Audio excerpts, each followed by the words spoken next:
Part 2 is here. Today we're baking our 24-hour fermented gluten-free bread. Look at this beautiful texture. Let's get started.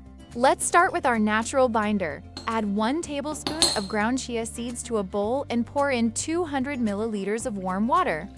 For a softer texture and longer freshness, add 1 tablespoon of Greek yogurt.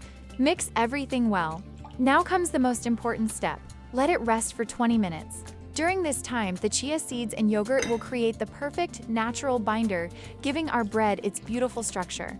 While our natural binder is resting, here's Miss Mamie. Don't worry, these little cat. Interruptions are completely normal around here. A few treats on the floor are a must, and after a little cat break, we're back to baking. 20 minutes have passed. Take a look at this texture. Our natural binder is now perfectly ready. Add 2 grams of dry yeast and mix everything well until you have a smooth mixture for our bread. Now add 220 grams of gluten-free flour.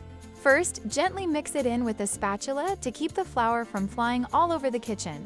Then add 1 tablespoon of extra virgin olive oil and salt to taste. Mix everything well until you get a beautiful, silky, smooth dough ready for the next step. The dough is now ready. Carefully transfer it to a bowl, cover it, and let it rest at room temperature for 1 hour. This simple but important step helps balance the entire resting and rising process before the long fermentation begins. While our dough is resting, I would love to invite you to subscribe to my channel and leave a like if you enjoy this recipe. Your support means so much to me and inspires me to create more delicious recipes. Thank you so much.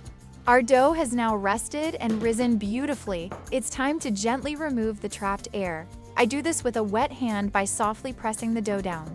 This not only removes the air bubbles but also adds a little extra moisture.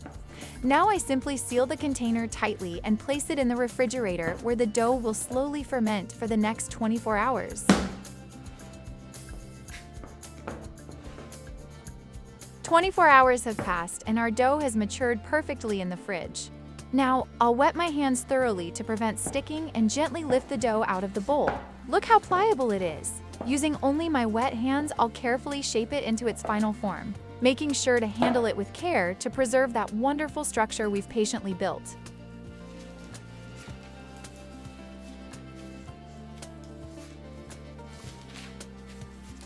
For baking, I'm using a perforated pizza pan. I'll place some parchment paper on it and gently transfer the dough. To finish it off, I'll add a few seeds on top and lightly mist it with water. I'll cover the bread and let it rise for at least 2 hours to achieve that airiness. Finally, I'll bake it at 180 degrees Celsius, which is 356 degrees Fahrenheit.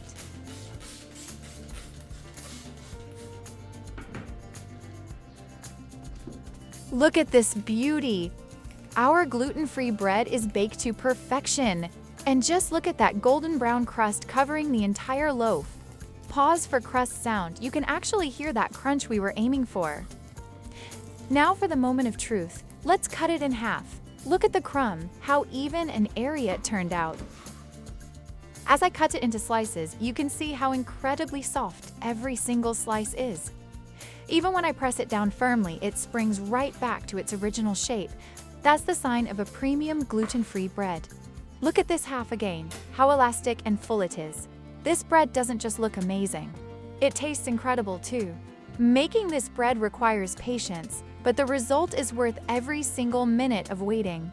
I truly believe this recipe will become a staple in your kitchen because it's simple and really works.